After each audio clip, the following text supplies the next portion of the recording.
why I've been looking forward to this program for months, yea and verily for years, because many moons ago, I used to enjoy the book club on Moody Radio that was led by the one, the only Dr. Rosalie de Rosset, and through an agreement with her agent and the Corporation for Public Book Clubs, LLC, we have secured the rights to once again start Rosie's Book Club 2.0.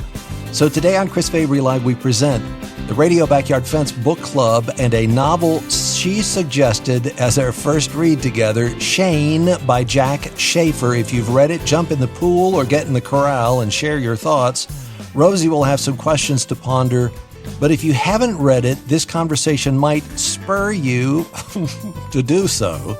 There will be spoilers, and you will hear the next book for our second book club edition during this hour. Do not tune away. Let's get started first by thanking today's team. Trish is our producer. Chris Seagard's doing all things technical, along with Lisa, and Josh will answer your calls today. And don't let me forget to include our other members of the team, our back fence friends and partners who support us. We can't do what we do without you. Some do that with a one-time gift. Some give each month.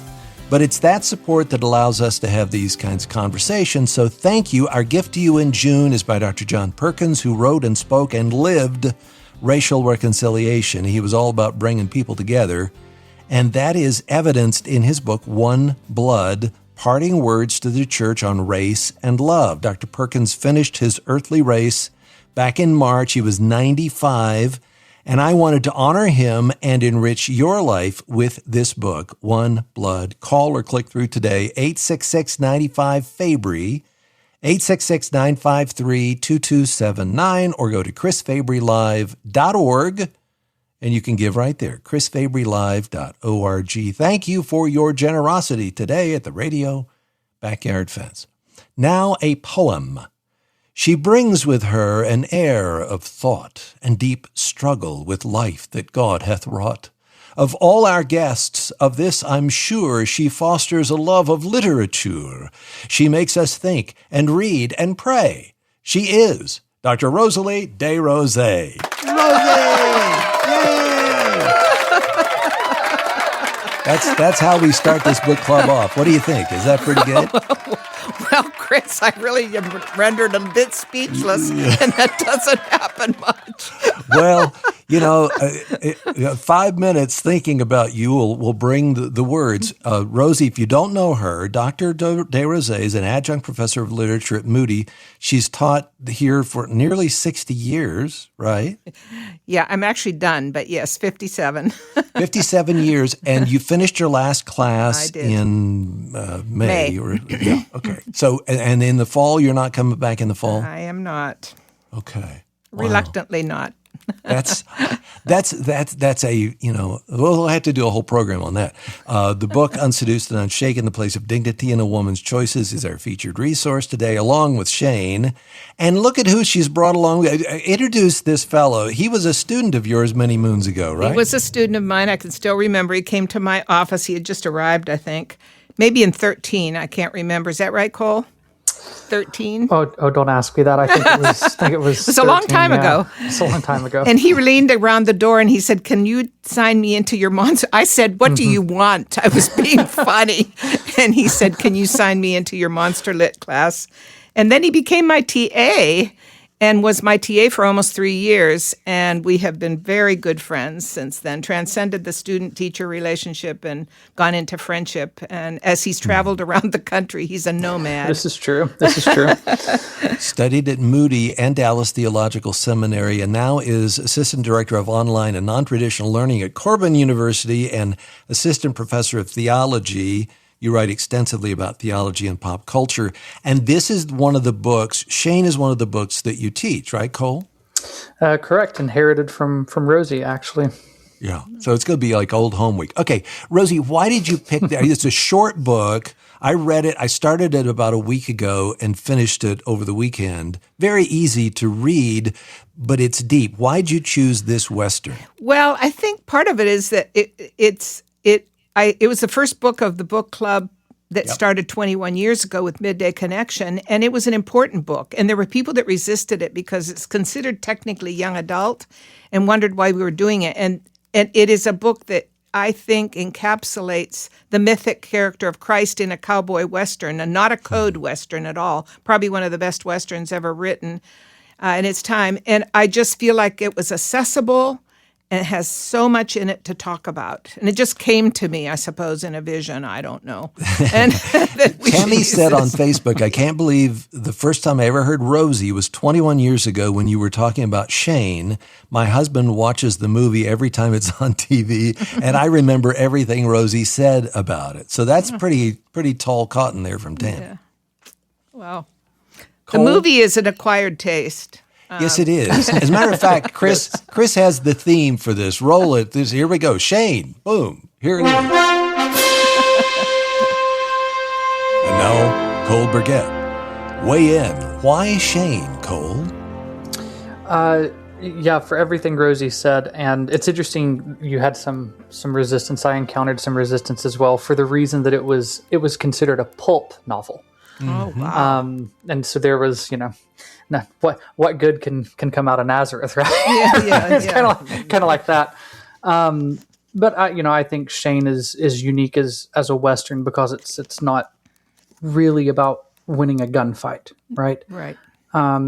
It's most Westerns tend to celebrate the gunslinger, and Shane admires him, but it also asks what it costs to be him. So it's fairly unique as a story, and it has a very bittersweet quality to it that I think is unique and very memorable.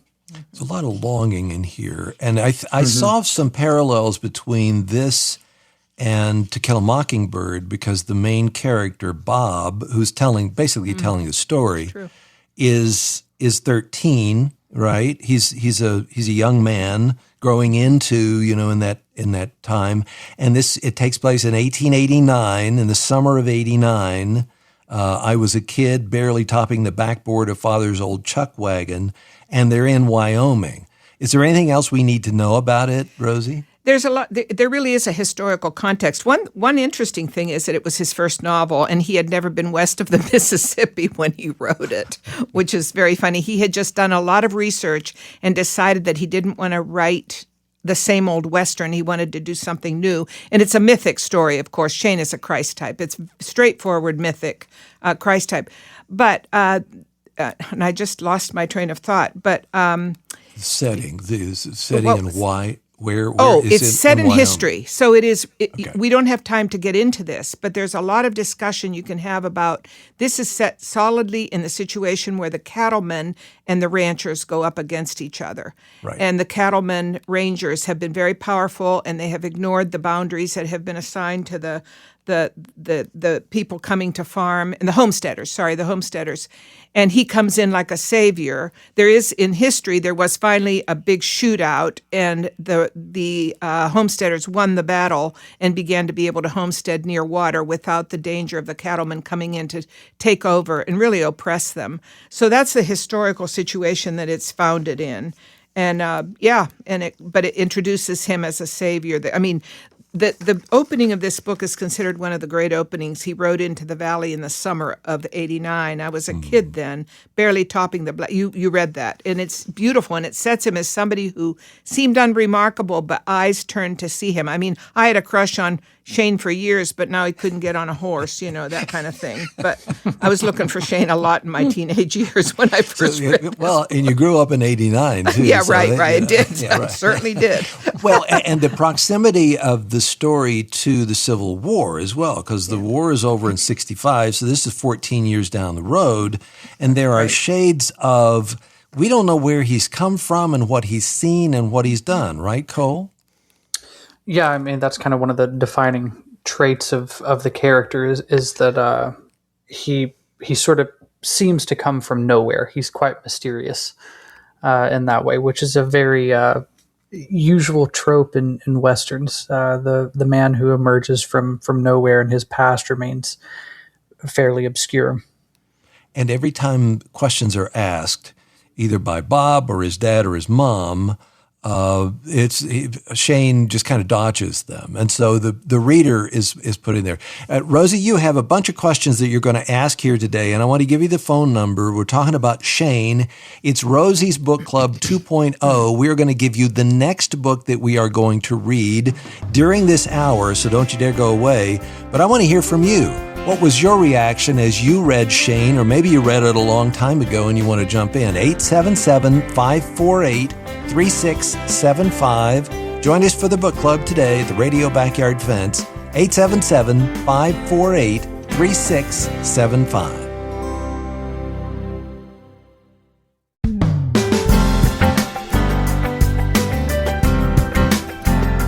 This is Chris Fabry Live. Rosie and Cole are here for our very first 2.0 Rosie's Book Club, and we're doing Shane. This happened on Midday Connection 21 years ago, and so we're going to start this book club rendition or edition with the same book. And if you haven't read it, listen, you're going to want to read it. Yeah, there will be spoilers here, but I think it'll bring you into the story even more so. And if you've read it and you want to give feedback, or you haven't read and you have a question, 877-548-3675 is our number.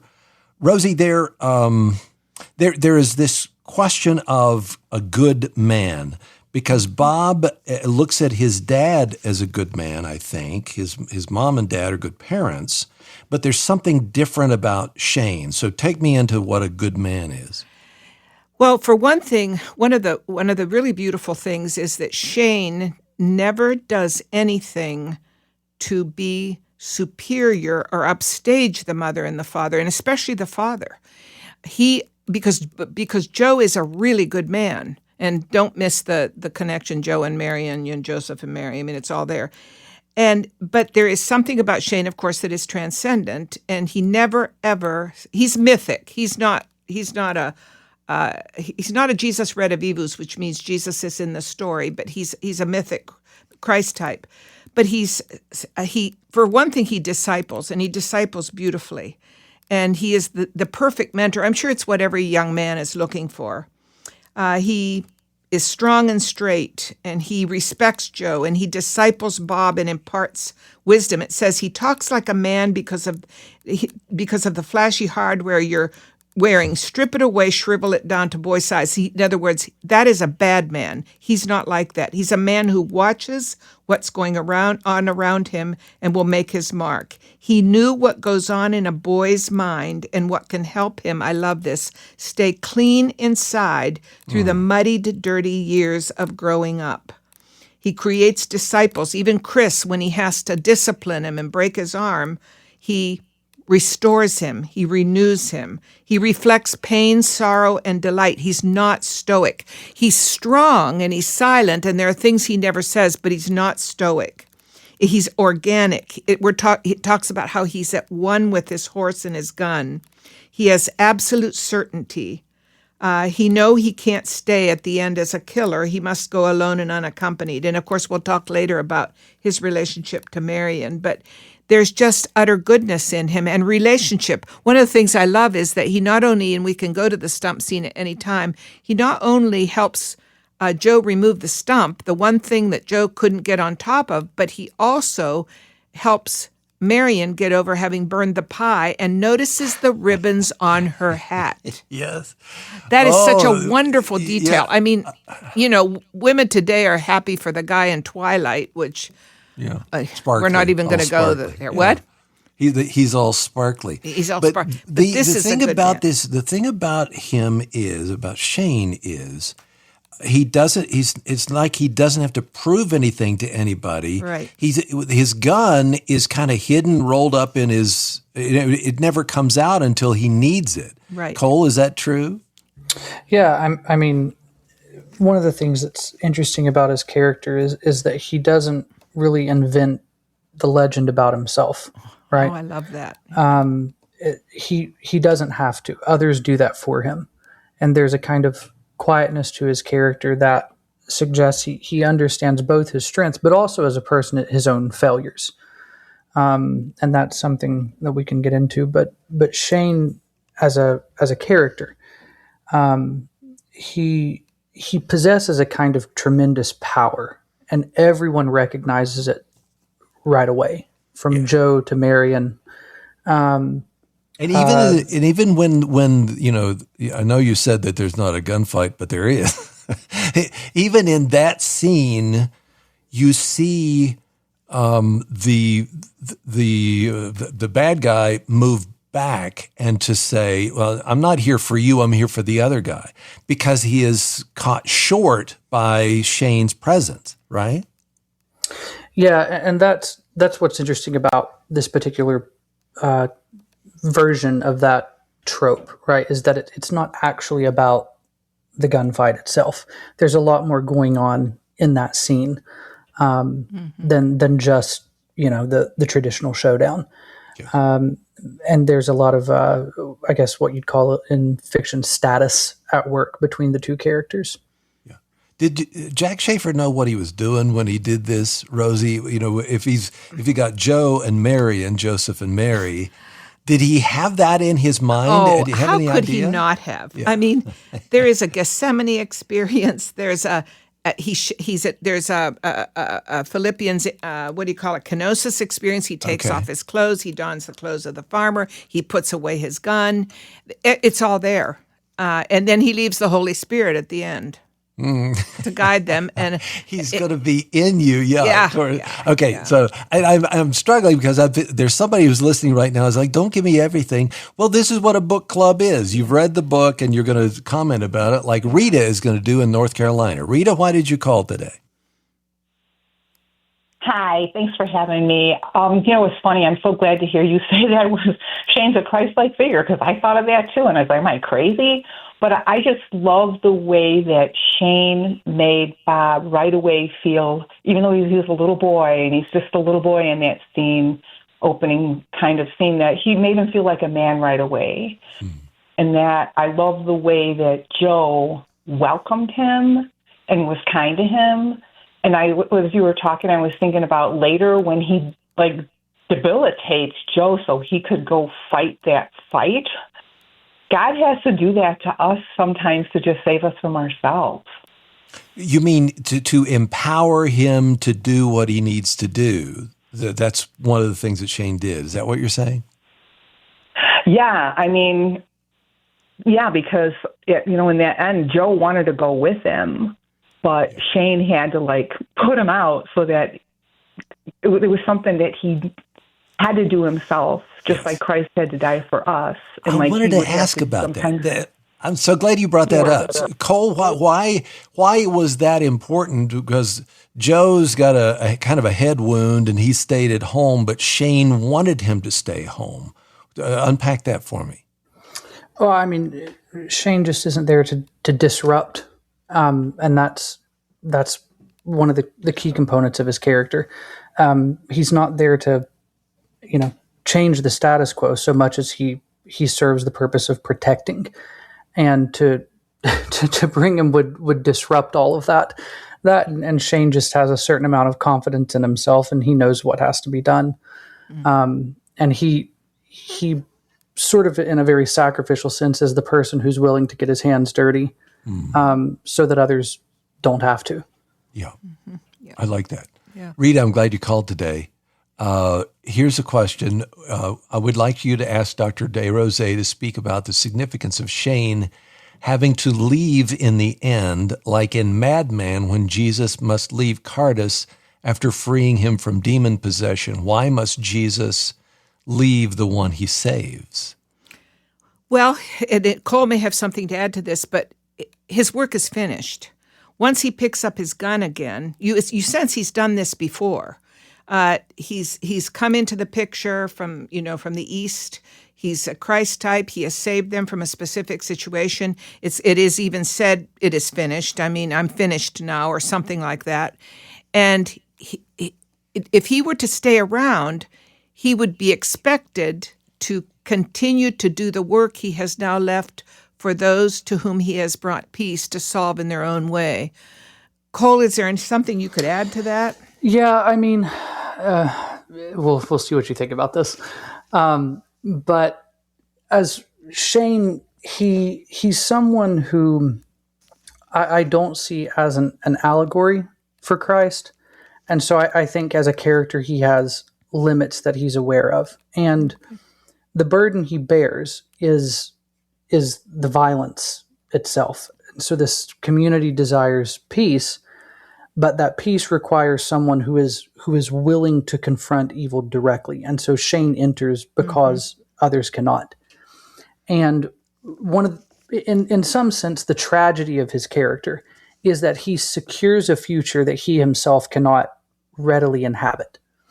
And this is part of where his background being mysterious, to Rosie's point, you get the sense that he's done this kind of thing before.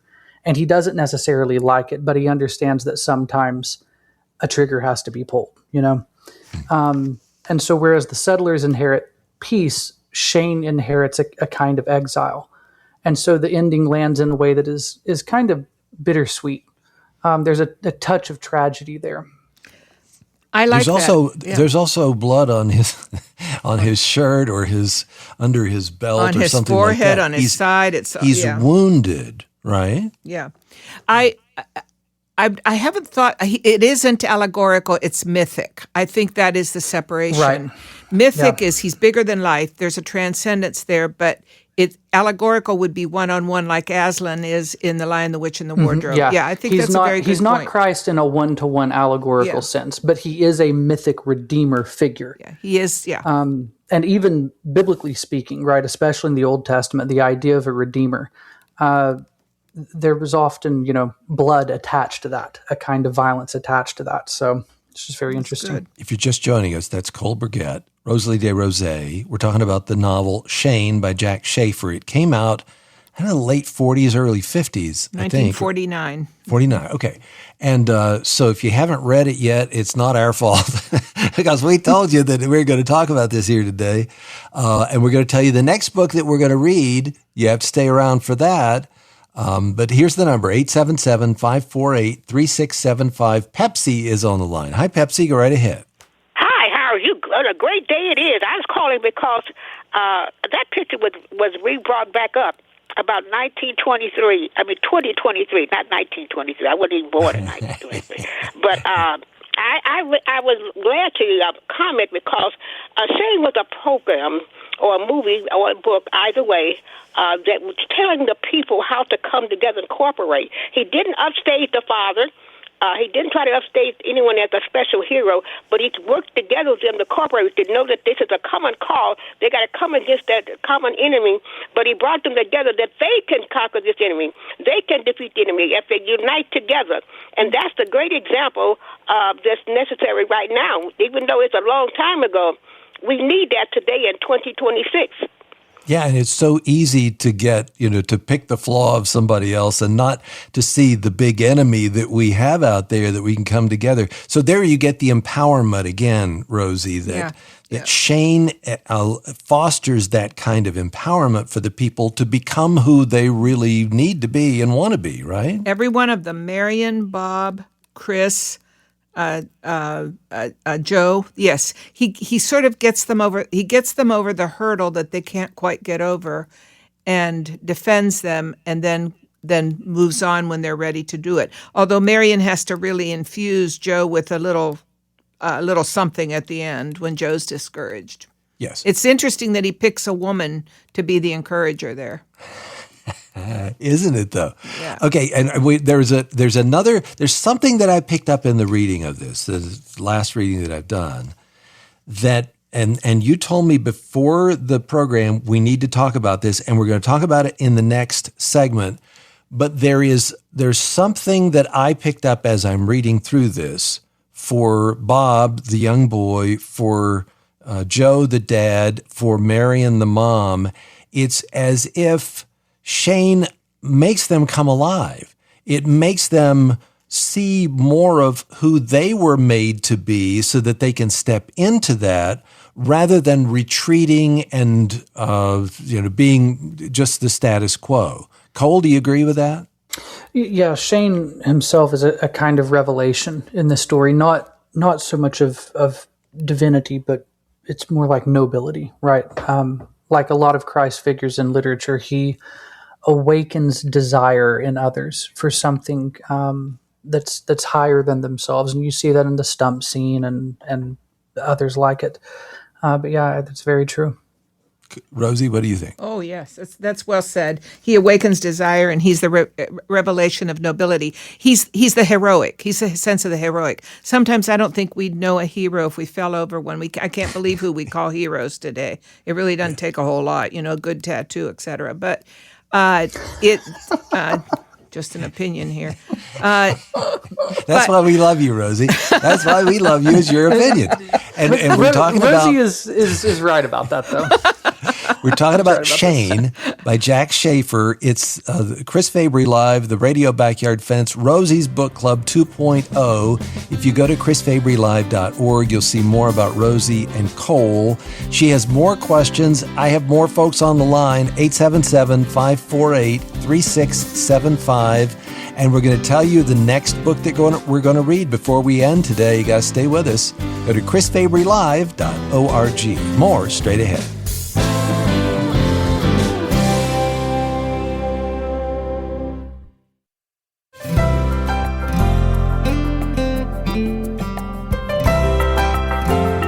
Rosie's Book Club is back. Cole Burgett is with us today, a former student of Rosie's who now teaches. And Rosie's book, Unseduced and Unshaken, The Place of Dignity in a Woman's Choices, is our featured resource, along with Shane by Jack Schaefer. Just finished the book. Actually, I finished it last night. I pulled several chapters a day, and it was really, really fun. Skeeter also has read that book in Chattanooga, Tennessee. Skeeter, what do you say about Shane? I really love this book because Shane did something for them that they could not do themselves. They needed Shane for what he provided, for who he was. It was just an amazing book. I was excited about today because when you all announced it, I went out. I had the book within a couple of days. I found it at Barnes & Nobles. And so I just really enjoyed the book. I'm really enjoying the commentary today. And today's another significant day. It's the anniversary that my dad flew his first mission over Europe as a tail gunner. Wow. In World War II. Wow. Talk about history. Look at that. Well, we salute your dad and his service. Okay, Skeeter, you got to tell me, because I did the same thing. I went to the bookstore. Where did you find Shane? Do you remember what section it was in? I can't remember, but they only had one copy. Bingo. And I called around several places, and I found it at Barnes & Nobles. Same here. I went there, and we looked. I had a fellow with me because I'd been there all day. It was in young adult, like you were saying a little earlier. Really? Rosie. Yeah, it was way back in the corner over there. I would never have found it. Even when we got to the right place, it was hard to find. So, Rosie, what do you think about him being able to give them, the freedom at the end that they needed that they couldn't get themselves? Well, Marion, I think, is taken very seriously as a woman, and she probably hasn't had a lot of that. Even, her husband is a really good man, but he gives her full attention. She's a woman of great character. Bob is made a man as a young man by him, and then Joe, I just think, is given the courage to go on now and defend the homesteading plot that he has been given, and they're just inch into themselves because of this presence over them. Yes, and you can see the transformation, though it's slow. Yeah. Cole, it happens, right? Yeah, it's the kind of thing one of the admirable qualities about Shane is that he only fights when it becomes unavoidable. And so it gives the impression of this sort of gradual undoing throughout the story. Yes. And having to do what he had to do at the end. Skeeter, thanks for your call. Okay. When I read it this time, I picked up, and maybe I'd done this before, but I picked up this tension between Marion and Shane. It's like she she almost becomes a little giggly. Not giggly is not, but she lightens up. She brightens up when Shane comes in. And I'm thinking, wait a minute, Shane, he's not her suitor here, but there is this attraction that she has to him, as well as the other men in the story, that they either are confronted by him or they are attracted by him. Talk about that, Rosie. Yeah, I think it makes everybody nervous. I think people realize that that's going on, but they kind of go into denial about it. My students go, well, I just had to not think about that because maybe that can't be true. And it's certainly not a subject that comes up in the pulpit, that eros does not have to go to erotic. Erotic has a completely bad connotation in today's society. It's always connected to pornography or erotica. Eros is a healthy word that means transcendence, which it does have to do with in a way with our sexuality in an indirect way. It's not at all hard to believe that any woman in the presence of a very, very good man who has integrity, who has character, who has nobility, and who is so in charge and so well-spoken and pays attention to detail is going to feel something that she may not completely understand, that is like vaguely like a crush. I always talk about this. I said, I remember when I was in seminary and in doing my PhD that I would come out of certain classes feeling like I had a crush on somebody. And it was because everything in my spirit, in my brain, it was together with my body. It was all together. I felt this kind of power. And I think one of the problems today is we don't talk about that as part of transcendence, and then people equate it to sexuality and make terrible mistakes and don't guard themselves from the wrong implications of that. So clearly Shane and Marion are attracted to each other. But I wrote to somebody in a letter that Marion is drawn to Shane. He takes her seriously, even her women's interests. He talks to her.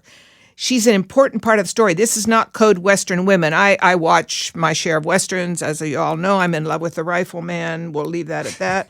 Likewise, she is a woman of intelligence and character, so he may be drawn to her.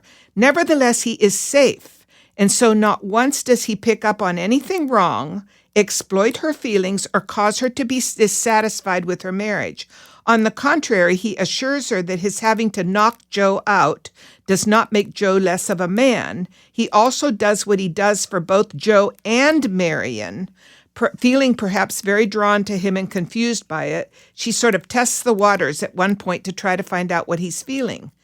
In the end, when Shane answers, he doesn't put her down or deny it. He lets her know that, of course, as a man, he knows that she's a woman.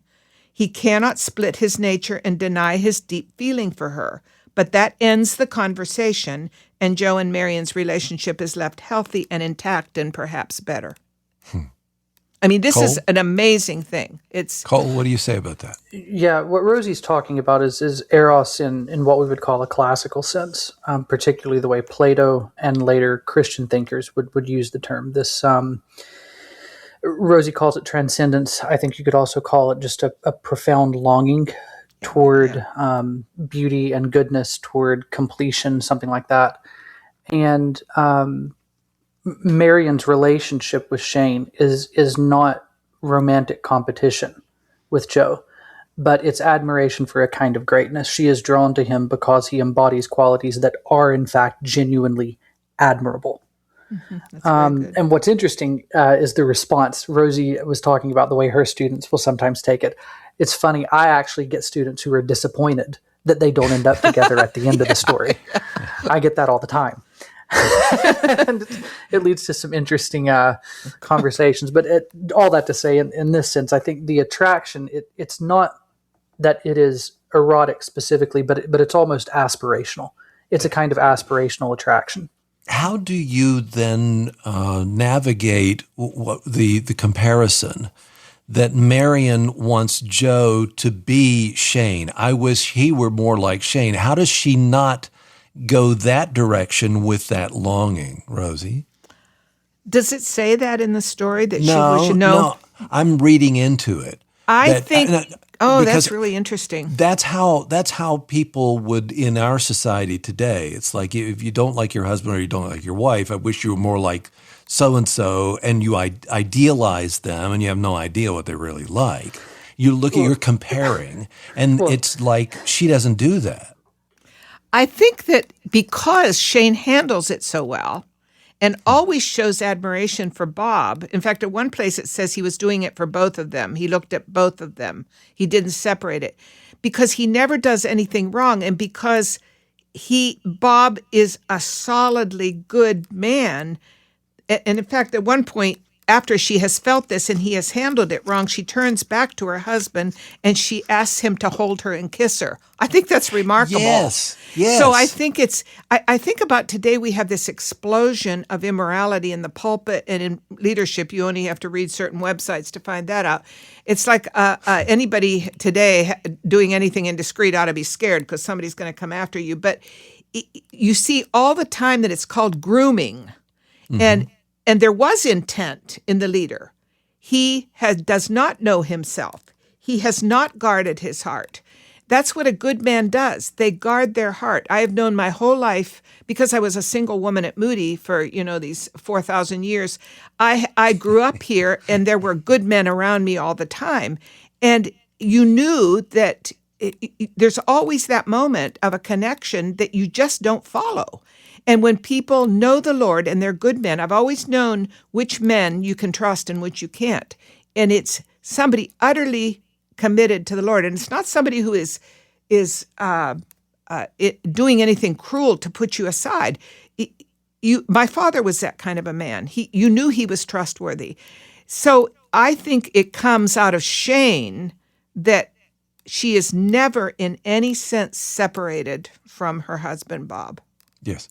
In fact, it attracts her more to her husband. Yeah, it does. That, and I wonder if, I don't know if you two have seen Open Range. I watch it. Yeah. I've watched a lot. And there's a scene where Robert Duvall and Kevin Costner are in the Mercantile, and he wants a chocolate bar, and it's really expensive. And Duvall's character starts to chew on this, crunch the chocolate bar, and he gives it to a piece of it to the proprietor who'd never had it before. And he says to him something like, here this has been right under your nose all this time and you've never tasted it. Just like the freedom. Mm-hmm. And I wonder if that's partly where they got that from Shane, because you had this freedom in your grasp all this time, but you were too afraid to move toward it. That speaks to me, Cole. What do you think? Yeah, absolutely. I think, just thinking through this, it's not that Shane is a better version of Joe. He is fundamentally just a different kind of man. And I think Marion as a character is savvy enough that she understands the very qualities that make Shane admirable also make him sort of dangerous. And she understands before Bob does that Shane sort of belongs to a world of violence. Mm. And that's where the Christ type reading becomes so much more interesting, because one of the mistakes people make when discussing Christ figures is assuming that such figures have to be emotionally detached or incapable mm-hmm. of attraction and affection. Mm-hmm. But the Gospels clearly present Christ as deeply relational. People are drawn to him. Men leave everything to follow him. Women support his ministry. Mm-hmm. Crowds gather around him. There's a kind of magnetic quality to his presence. And it's a kind of attraction that is rooted in beauty and goodness, and really authority is something that's not talked about enough. But, classical Christianity has often understood this as a longing for the good. Think of Augustine's idea, the heart is restless until it rests in God, that kind of thing. This is what will happen if you read a good book and then you talk about it. And that's why I wanted to bring the book club back, Rosie, after 20, however long it was when this ended. It started 21 years ago. 10 years and ago. And we're talking about Shane, but that means there are two things that have to happen before we end today. One, we got to get to the stump. And two, we've got to hear what the next book is going to be in Rosie's book club here on Chris Fabry Live. Rosie 2.0. Find out more about her and Cole Burgett at chrisfabrylive.org, chrisfabrylive.org. The next book is coming up straight ahead on Moody Radio.